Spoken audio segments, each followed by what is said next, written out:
Hi, this is Herb Strather on the Herb Strather Detroit Talk Radio Show. DetroitTalkRadio.com, and coming to you from downtown Detroit.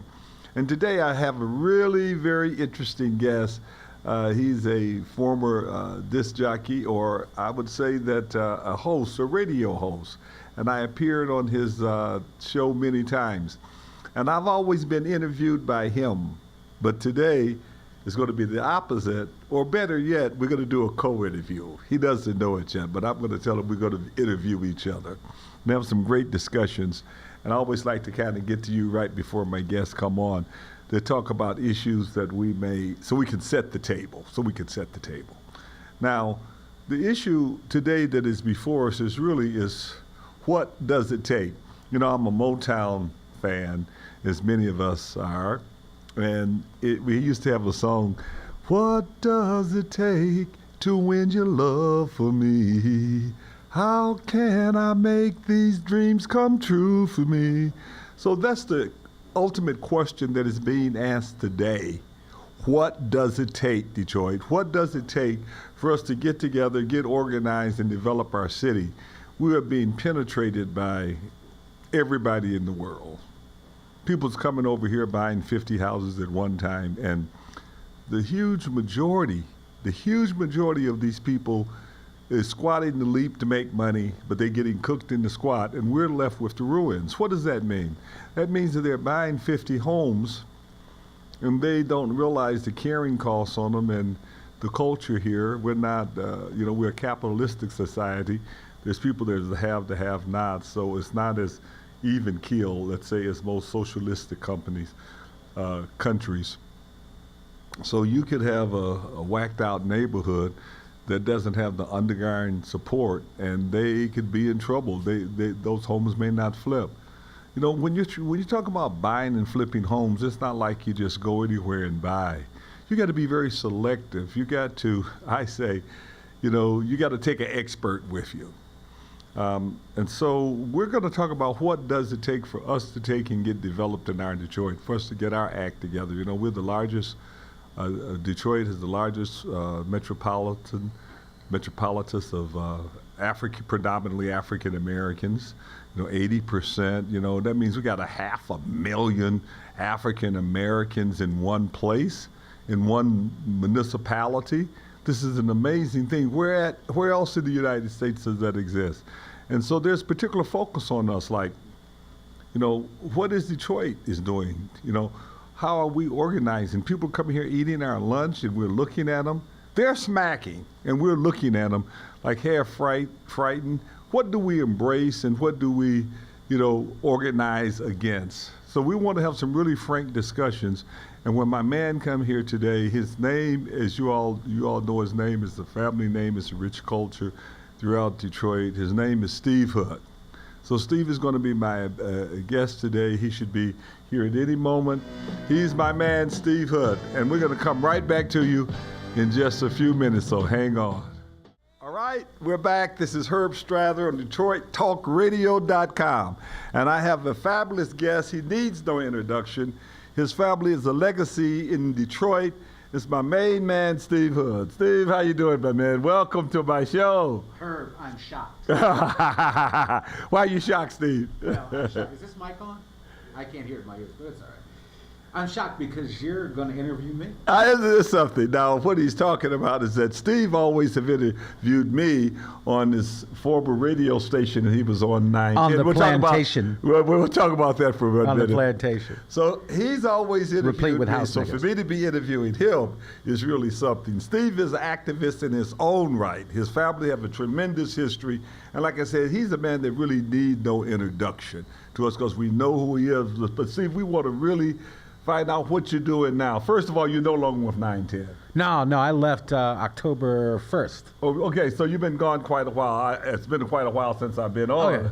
Oh, yeah. So they relegated you to 5:30, and then they got somebody to else. 5 to 7, and then they brought in a right-wing Caucasian man, that for the was 7 to something. 9. That was amazing. I was like, it's the biggest insult in my life, but it's all right. I think it was a shock to most people who's listening to your show But to do such a radical 180-degree change like that. But the issue is that I didn't own the station. So Mr. Adele can do whatever he wants. So Right. you can't be mad. I mean, it's just, Right. he did it. It's his station. Well, It's his station. We wish His toy, he can do whatever he wants. We wish him the best of luck. What do you mean we? I don't wish him the best. Well, you know, the thing about it, though, it does provide a proper opening for what we're talking about, is about Detroiters, you know, taking control of our own destiny, Steve. And what does it take? You know, like we're the largest metropolitan group of people probably in the United States. We got more than 500,000 African Americans in Detroit. And we have people penetrating us all over the place. They're buying up our real estate. Did you mean to say we have people penetrating us all over the place? Nobody's penetrating me. Yeah, well, Oh, they are oh. penetrating us as a group. You know, you got these real estate people who don't know anything about Detroit. Every other month, look at this. Mm-hmm. They come in and they do these seminars. Mm-hmm. And they charge up to $50,000 at the end of the day, and Detroiters buying it up. I mean, maybe 30, 40 of them every other month join. They take out $1 million to $2 million. They're taking out $8 million a year in just fees, and they do it every other month. And we're sitting up buying the juice and paying that kind of money, for example, and there's no way that they provide the infrastructure. They don't even know where Joseph Campbell Street is. Well, Herb, I put a post on my Facebook page this morning asking the question, are African American realtors shut out of Midtown? Now, I never put a post out there unless I know the answer already. Okay. I just want to see if everybody else gets it. And the answer is yes. African American real estate agents are being shut out of Midtown. They're not getting access to the listings. They just aren't. When they want to show people the stuff, they get put on hold, and then they say, "Oh, that's already sold." And it's something real strange that's happening here in Detroit. And you talk about penetrating. Yeah, we're being penetrated. Okay, right. Steve. Now let me just, because we're going to kind of interview each other. We're going to go back and forth because we both have our opinions. See, now my opinion about that is that this is our town and we could control it down. So the question is, how do we go about getting these listings? And we could get them within, you know, we can control them. There are 100,000 vacant parcels in Detroit, and a tremendous number of them are Midtown and the 4202 and 06. I just left Philadelphia Street, Philadelphia and Woodward. That's one hell of a street, you understand? All kind of opportunity. And it's a typical street that would be 4202, where you have some homes that are up and some are scary as hell, you understand? You say, would you live there? Would you live across the street? Would you live next door? But we got to know that it's coming back strong, and we can get in there. So, you know, one of the things we do over at Strather Academy is show people how to find deals. You know, in other words, people got to invest in themselves. Detroiters, we got to engage and invest in ourselves. So, Steve, you know, the idea that we're being shut out, I say we should control it. That's what my position is. My whole bent on my television show, Detroit Wants to Know, which is on Channel 50 every Sunday at 8:30 a.m. 8:30 a.m. Channel 50. Yeah, every Sunday. Okay. The whole bent this year is Detroit without Duggan. Rebuilding Detroit without Duggan. Yeah. That's kind of interesting. And let me tell you what I'm talking about, rebuilding Detroit without, we cannot depend on the mayor to do it. When I saw him shoveling the new protected bike lanes and not the parking lanes along Jefferson, that was it. That was it for me. I was like, okay, if we're going to rebuild this city, we've got to do it without the mayor. We've got to do it through private financing. We don't have to worry about the city. We're not going to get it. Where Gilbert can build a big, monstrous tower, all right, and get, what, $250 million and not even live in the city, or whatever, however many tax breaks he got for that thing, and not even live in the city. You really expect a Detroiter to actually get something? So, and there's no knock against the mayor, but we cannot depend on him for development, so we have to do it ourselves. So it's rebuilding Detroit without Mayor Duggan. Well, you know, that's the way I'm looking at it. Okay, you know, Steve, that's a hot button, you know, because I'm not disagreeing with you whatsoever. I think that we should have that mentality, that we should be independent and be able to do it. And yes, the African-American developers, I do not know particularly of anyone. I know Dennis Archer now have the site on East Jefferson. And, you know, I think the mayor office understand I've been somewhat critical about the fact that, you know, as his supporter, you know, and I advocated, you know, have not been able to really engage and get things. But so I will say to you that I agree now, one thing for sure, Mayor Duggan is a positive force for Detroit. You don't disagree with that? In certain respects, he is. Okay. But in other respects, he is not. Okay, and let me tell you what I'm talking about. We're totally, this crime situation. Now, I cannot argue the crime numbers because I don't have access to the numbers. Okay. I have to take them at their word, but I'm telling you, it doesn't feel that safe. It really, really doesn't. Okay. It doesn't so feel. the fact that they said the crime is dramatically down. I don't feel it. And when they say the murder rate is at the number of murders is at the 1966 rate, or Right. the 67 rate. Okay, it's there, but our population back then was well over 1 million. Now we're below 600,000. Okay. You know, so we still have what 40 and 100,000 chance that you're going to get shot in Detroit. Well, it's not 40 and 100 now. Let's don't go 40 so over far. 100,000. Yes. Oh, over 100,000. Okay. 100,000. Okay. 40 and 100,000. No, Okay. no, and we're higher than Chicago. Right. So stop it. Tell the truth. Put some cops on the street. You know, do it. And we have to do it without Mayor Duggan. Not knocking him. We need the land bank. The land bank is a great thing. Okay. Okay? BuildDetroit.org. Great bunch of people. Great way to get started on developing. But you can't depend on government to do it. You've All right. got to do You know it what? yourself. We are 100% in line with that. So let's talk about what does it take for Detroit to get back on its feet. What does it take, and not necessarily who are against us, what our challenges are. We know about our challenges. Let's talk about our opportunities. Well, the first thing you have to do Okay. is get out of being a consumer and become a producer. That means don't be proud of your ability to buy a Mercedes-Benz. Okay. Don't buy the Mercedes-Benz. Buy something less expensive and invest in real estate. Invest in your business. All right? That's huge. Now, you right down my alley when you say invest in real estate, invest in the community, invest in your Yeah. business. Be a producer, not a Be consumer. a producer. Now, I think that we could just really talk about that for a minute. The idea that we would be producers, that we'd be entrepreneurs, that we'd be real estate developers. Never in our lifetime have we had such great opportunity right here. Everybody in the world want to know which way is Detroit. You know, we got like this. It's such a phenomenal how Detroit got like this, you know, as a result of the largest municipal bankruptcy in history. And then well-intended, but unfortunately, governmental programs that did not have the desired result at the end of the day, like banks being 100% fully reimbursed for any losses. That was a well-intended program to help Detroit. But programs like that, low interest rates, I would say good municipal management. I would say that because it's been good management. Detroit has a once-in-a-lifetime opportunity to get very, very wealthy because we still have psychologically low prices, low real estate prices, because banks sold homes for $500, $1, $1,000, homes that were for $100,000. They just dumped them on the marketplace, depressed the market so much, it drew the real rates down in the comps in reality, and we're stuck. We got these low prices right now and high demand. Now, how could you have a high demand for housing and yet very, very low pricing?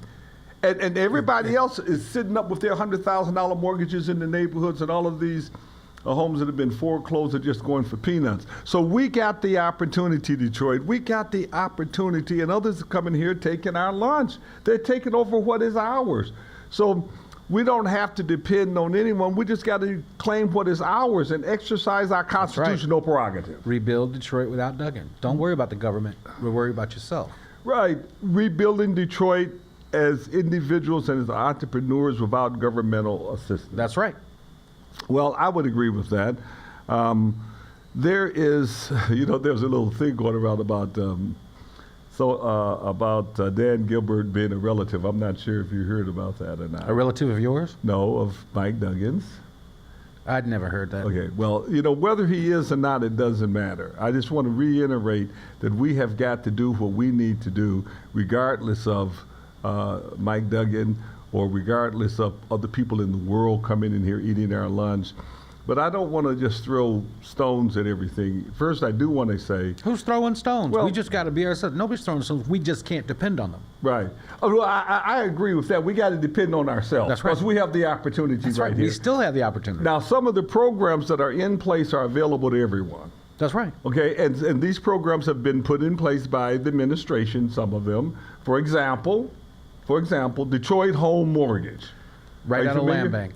Right Huh? out of land bank. I mean, that whole thing, it's a brilliant thing, but does it work? It does work. I just closed a deal with Detroit Land Bank Friday. I got 2 or 3 more in the hopper. But what is amazing is that it's not working like they want to. They've closed less than 150 transactions. Why? Because nobody understood how it worked. The bank that I closed with, they said, Herb, the first year, I mean, this is our second closing, they just don't understand how it works. And people who are buying real estate in Detroit maybe don't understand. So let me give you a good example. We had where you had a seller concessions. Now, they would allow 4% seller concession. What does that mean? A $100,000 property you're buying, the FHA, or under this program, will allow the seller to contribute $4,000 to the buyer. That $4,000 lowers the buyer's closing costs. And you know, the biggest closing cost is the proration of taxes. So my purchase agreement had no proration of taxes, and it had the seller concessions. It was an amazing thing. They didn't get the closing statement right. They said, excuse me, man, but this is the first time we've ever used this. I said, you mean to tell me you've closed 130-something deals and people in Detroit do not know there could be seller's concessions? So here, those of you listening, and especially my friends at Detroit Association of Realtors, and you already know about this, and those of you who are not affiliated with a realtor, a Detroit Association Realtor member, then suddenly please reach out to them because they are equipped with this kind of information. And what I'm saying is, if you have if you're going to buy a house for $100,000 and you have $6,000 worth of closing costs, hell, you can simply increase the price to $104,000. Take $4,000 back for credit and only have $2,000 down. Do you understand what I'm trying to say? Mm-hmm. And so this is what we've got to find out, how to do these things and do them more smartly. Because many people say, well, I would be able to buy this, but I do not have all of my closing costs, so I've got to wait. So we got to figure out how we're going to do this and make it happen. Let's just take a short break right now, and we're going to get back on a very great subject. So just hang on there because we're going to talk about how to make it happen when we come back.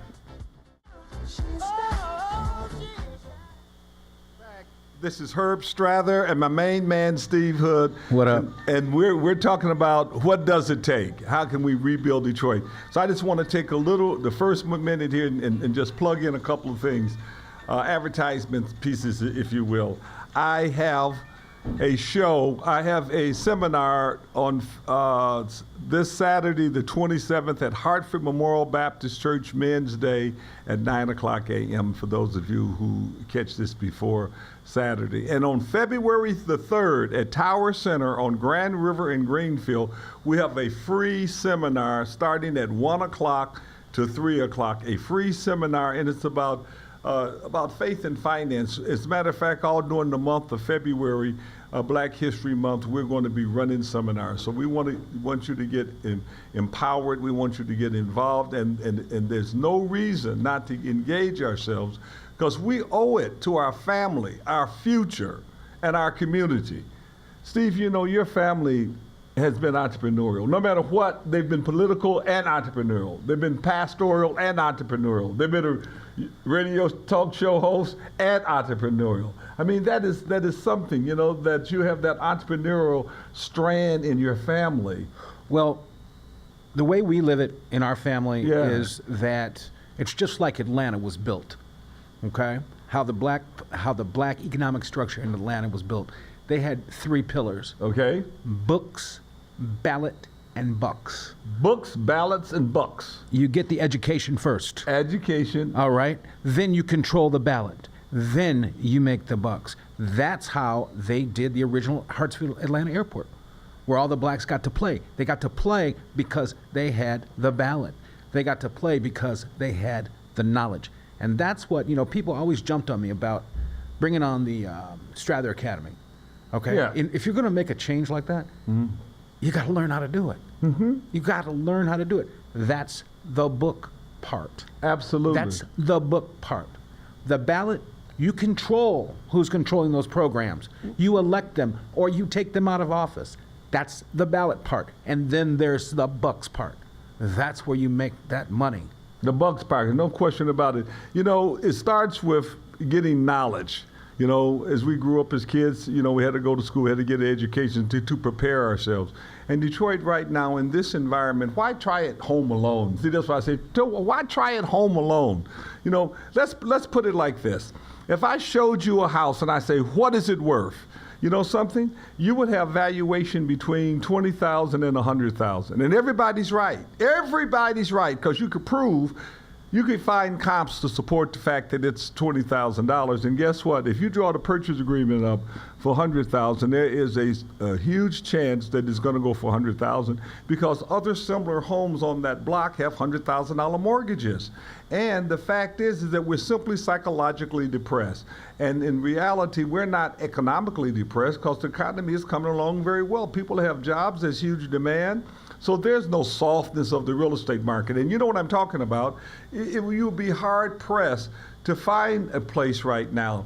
NACA, Neighborhood Assistance Corporation of America, provides financing 100% loans, no closing costs, and they will go 50% over and above the fair market value for improvements. And they have right now over 70 people that cannot get a home that's pre-approved. So investors, entrepreneurs, listen to me now. You go out and get a house ready, it's sold in one day. And look at Detroit Home Mortgage, which was partially created by the Detroit Land Bank. It was and banks. And banks. It also was a collaboration with FHA. The Clinton Global Initiative played a huge role. We had our guest here, the director, a few weeks ago.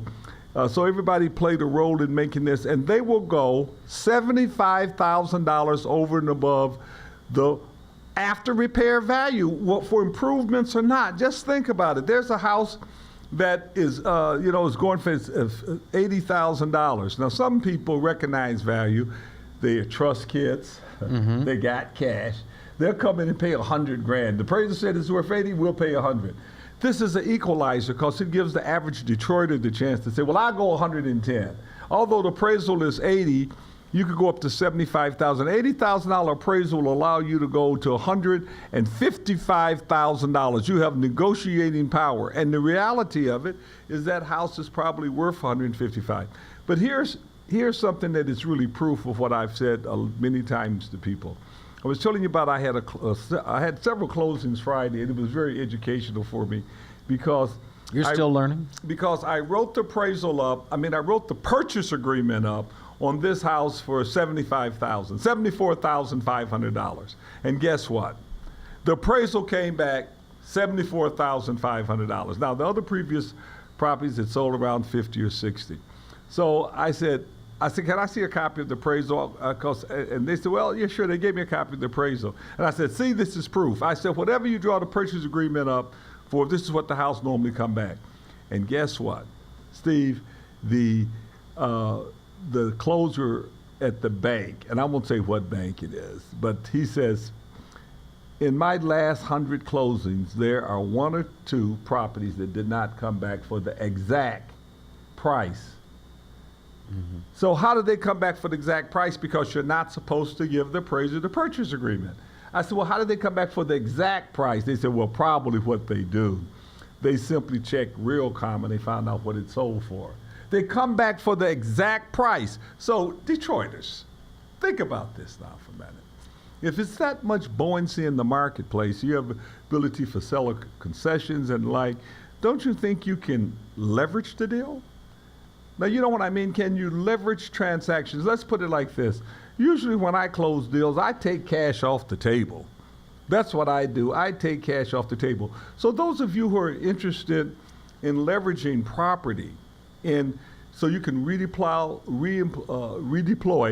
those resources back into the community, back into your future, back to your family finances, we want you to join Strather Academy. And we want you to get up early Sunday morning at 8:30 if you're not in church and we want you to listen. What's the name of your show, Steve? Detroit Wants to Know.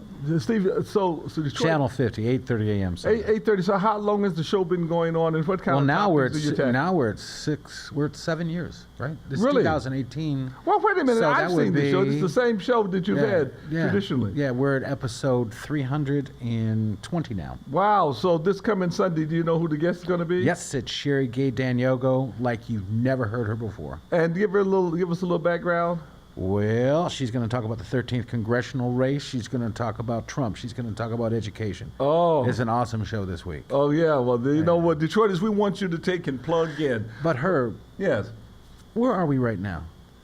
In our discussion. No. In our city. With We're our, at DetroitTalkRadio.com. DetroitTalkRadio.com. So are you on every day? I'm on every Wednesday. At Every 11 Wednesday o'clock. at Yes. 11 o'clock. Yes. I just DetroitTalkRadio.com. This is nice. Well, I like the setup here. You know, Steve, I tell you something, man. It gives me a chance to share the wisdom with Detroiters so that we can pull them in. You know, our fathers and parents, grandfathers and all, they came here, man, they left the South, came here for $5 a day. But this was one booming city, you know, Paradise Valley, people like Sonny Wilson. And I mean, it was just boom town back then, you know.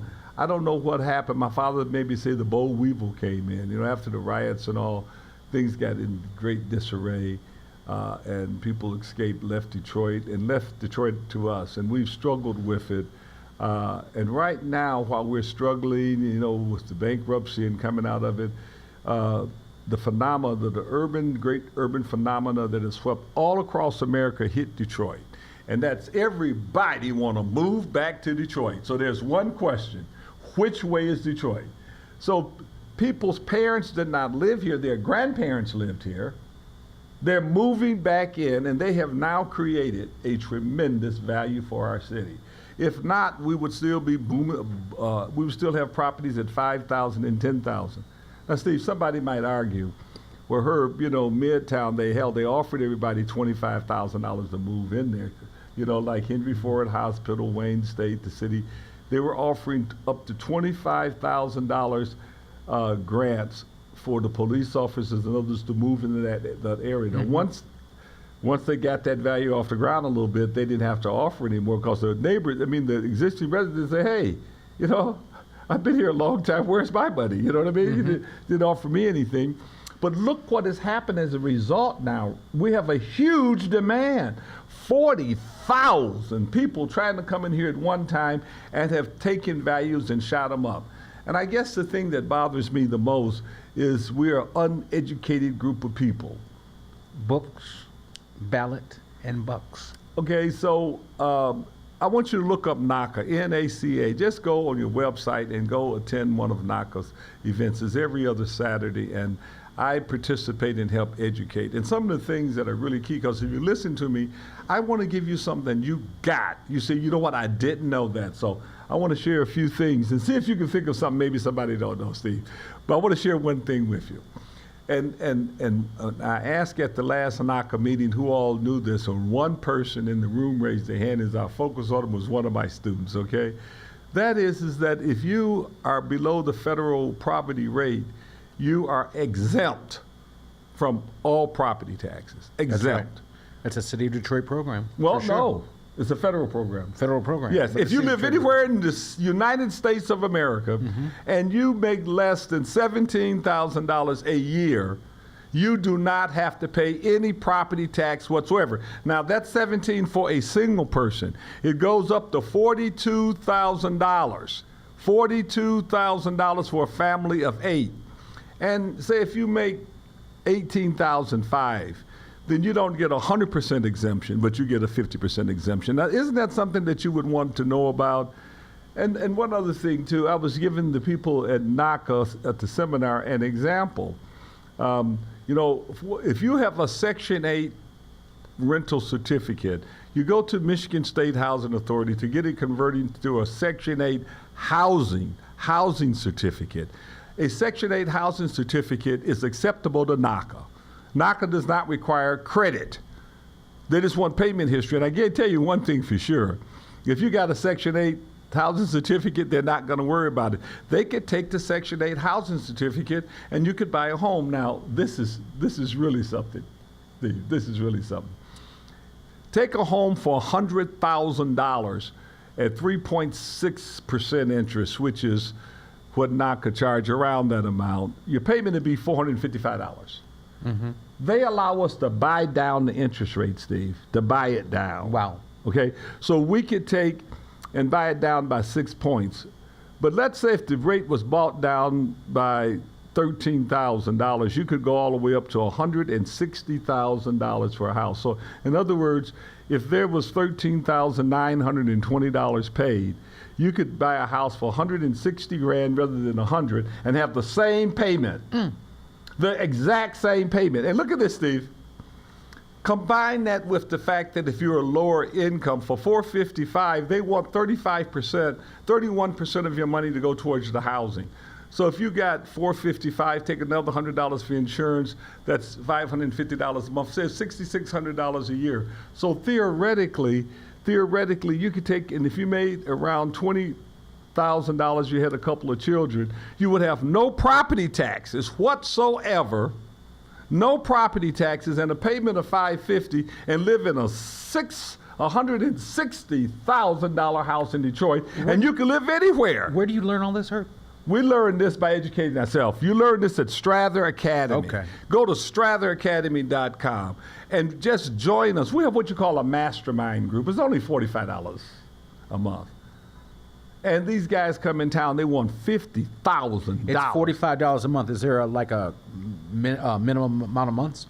Not really. You understand? Because once you connect, you're not going to possibly disconnect. Because I'm going to tell you things like this all day long, how you can take and finance and have the house of your dreams. You could take someone on Section 8 and they could buy homes in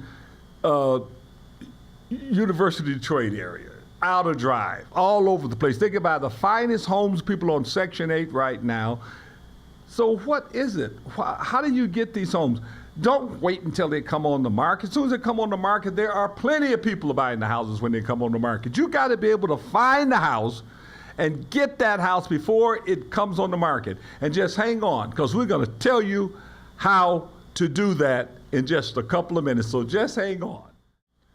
Okay, everybody, we are back on Herb Strather Talk Radio show on DetroitTalkRadio.com, DetroitTalkRadio.com, where you're going to get an education of a lifetime. We're just not talking. You know, we're giving you tools to use to redevelop your mind, to redevelop the community, to redevelop your finances for your family and your future. And today we have my main man, Steve Hood, that I am interviewing. I'm supposed to be interviewing. I'm doing most of the talking. Steve? I'm enjoying it. Steve, so you're entrepreneur, you're a consultant. What else are you doing? Tell us about Steve Hood right now. What is Steve doing? Okay, first of all, there's the television show. You got the television show. That takes a lot. I have to keep the sponsors going. I have to do all that. Okay. I can't get away with $75 for an hour. Trust me, I wish it cost $75 for an hour. So you got the television show, and then I do consulting. Well, tell us about consulting. Real estate? I do a couple of types of consulting. Okay. I do, shall we say, problem-solving consulting with the city of Detroit. You're a fixer. I'm a fixer. If you have trouble at buildings and safety, I help you fix it. If you have trouble at zoning, I take you through the zoning process. I have 100% success rate. Well, how many deals you done? 3? No, I've been doing deals since. I've been doing deals since 1998. I just never publicize it. You have 100% success rate. Yeah. That's huge, Steve. Yeah. That's good. But I don't publicize it because it's, I really don't. Most of the people I do it for, I don't like. So I don't. I don't publicize it. They call me, Steve, probably one of the reasons is because your family is such a force politically. They say, you're leveraging. But right now there's nobody really there's, nobody on the city council, for example. Your dad passed. God bless him. That was last year, I believe, was it? 2 years ago. 2 years ago. He was a very good friend of mine and a neighbor. But right now, of course, there's nobody politically. Of course, your sister-in-law is a federal judge. Yes, she's God the chief bless her. judge. She's the chief judge now. That is really good news. And how about your nephews, Nathan? And my nephew Noah is a U.S. attorney. Oh, for wow. the Northern District in Ohio. Oh my God, That's this where is he really is. something. My nephew Nathan is out in San Francisco working with Bart. He's the Minority Business Development Director. Oh my out God. at Bart in the Bay Area Rapid Transit Authority. Well, if you see him, you tell them hello. They went to school with my kids, and you know, knew them. I kind of, they grew Yeah, up. Noah's amazing. He came and celebrated my birthday with me last week. Did he? How about he's a that? great kid. Are you an Aquarian or a Capricorn? I'm both. What, you're on the On 19th? January 20th is both. Well, you know what? It's not actually it's one or the other, but I know what you mean because I'm February the 18th, and that's the last day, and I came in 3 minutes before. Yeah. But I understand. But officially, what do they say, or do they get it mixed up sometimes? Oh man, my horoscopes are always jacked up. They're all over the place, right? Right. Well, that's good. You got good signage and all of that. So you are a consultant. Tell me, do you reduce property taxes by any chance? I've been known to fix property tax problems. Yes. Okay. Well, that's good. My So, largest client had 130 properties, yes. and he hadn't paid his taxes. We got him into a program. We kept his stuff from being foreclosed. Yes. And it's cool. Well, Steve, would you like to tell everybody how they can get a hold of you if you need somebody to fix some of your issues? You know, we help try to do things like this. Our hands are so jammed and full. But my man here, he also does these things. And Steve, you know, I may need to call on you sometime. So what is your phone number? Let me see. How can they reach you, Steve? I got to find a website number. If you give me a second here, I will give it to you. Okay. It'll be amazing. Go to stevehoodusa.com, and all my phone numbers are there. You can contact me directly. SteveHoodUSA.com. If you need some fixing and some problem solving in the city of Detroit, the name Hood is synonymous with success. Steve said he has a 100% success rate in resolving issues. So you got some problems, let's take and get them done.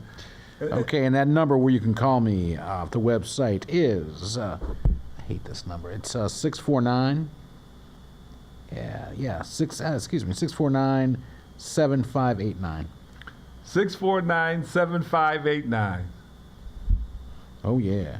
Is that it, Steve? What's the area code? 313. Okay, then you got that then. So you know how to contact Steve. Now let's get back to creative things. You know, Detroiters, some of you are listening, and this is not an accident. In other words, you are listening to this, and you got this. Somebody looked at it and said, you know, this would be great for my nephew. I want to make sure he get this. It'd be great.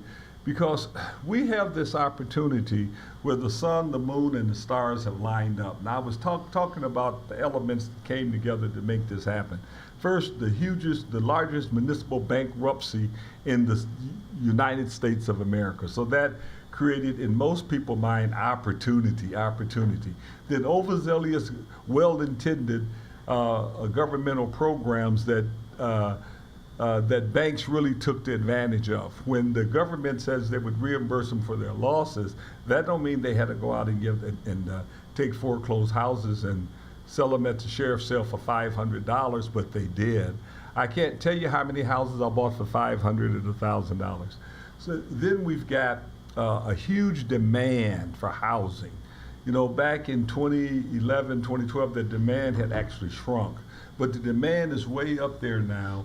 And we have the inventory, but it's not readily inventory. We got 70,000 houses that you can buy and relatively put a little money in, fix them up, and make them ready. Now, many of these houses are on DetroitBuilding.com with the land bank, but not all of them. Not all of them. Many of them is sitting up in probate court. Some people have just walked away, and many of them have the banks available. Look at HUD. HUD dumps properties on the site every week, on the auction site, HUD USA. They dump.com, they dump these properties for 25 or 30% of what the value is. So they are absolutely significantly contributing as one of the ingredients of this phenomenal creation of opportunity that we have. So it's not only the municipal bankruptcy, it's not only the abuse of the well-intended government programs, it's not only that the interest rates are at lowest time they've ever been in our history, it's not only that we have bounced back and they have a huge demand for housing, it's not only that we have an inventory with just a little money and you can come and get these houses, we also have the greatest financing programs ever. Now you tell me whether you agree with the fact that we have a program where you can literally borrow $75,000 over and above the fair market value. And we don't know what fair market value is. Whatever the purchase agreement says, that's what the value is. But you could do value-added projects. So how do you take all of this, Herb, and create just a phenomenal rocket to success and get these properties back on the marketplace? Steve, I said we got to organize ourselves as a community. You could come where the dewdrops of mercy shine bright. Come to Strather Academy. Come to our seminars. Let's listen. Or if there's other people that are experienced, why try it home alone? Take an expert with you. Herb, Bitcoin or real estate?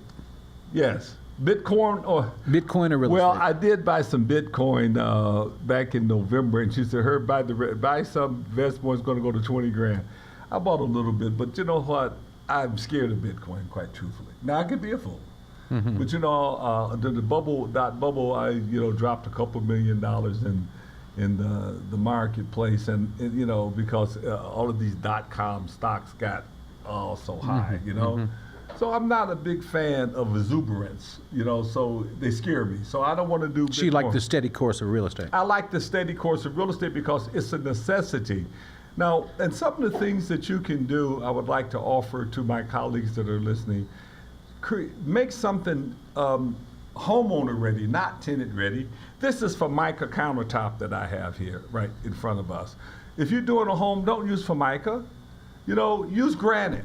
You know, they got epoxy, by the way, that you can take, and when you finish with the epoxy, it looks just like marble. It could be fabulous.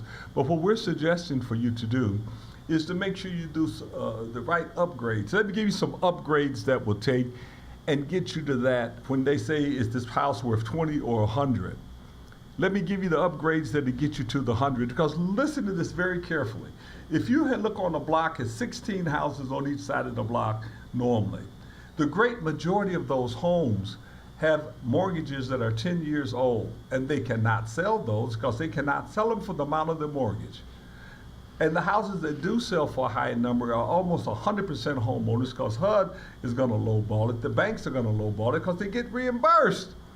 So only the homeowners are going to sell it, get a decent price, and they're hoping and praying that those homes go for $100,000. In other words, what I'm trying to say, there's plenty of support in reality for a home go for $100,000. A $100,000 mortgage 10 years ago was 7% interest, taxes and insurance. The payment was more than $1,000. Now today, a $100,000 mortgage at 3.65%, the payment is $425 plus taxes and insurance is going to run you somewhere around $600, $650. It's going to be 40% difference even with the $100,000 mortgage. So of course the value proposition is off the hook. So what do? You take and you put solar panels on roofs. You put them on the roof so that now all of a sudden you put a brand new roof of solar paneling on. Guess what? You're selling electricity back to Detroit Edison. So you don't have a utility bill anymore. You know what you do? You take your wall and you just build in flush a gigantic TV screen built into the wall so you get a dynamic environment.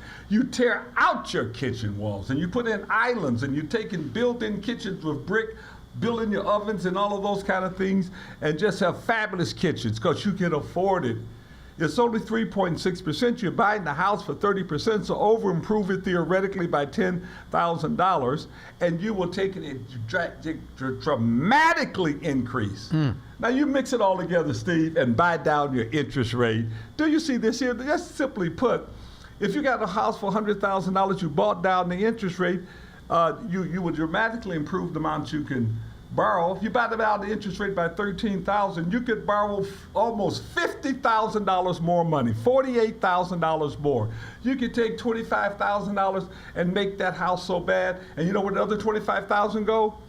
I would say in your pocket but you have to know how to do that one now. But in any event, The way you say things, man. in any event, I hope that you can read between the lines, Detroit. I hope you understand what I am talking about. Take an expert with you. Here's an open invitation to Detroit to come where the dewdrops of mercy shine bright. Go to stratheracademy.com or just call us 313-444-9691. I'll see you next week.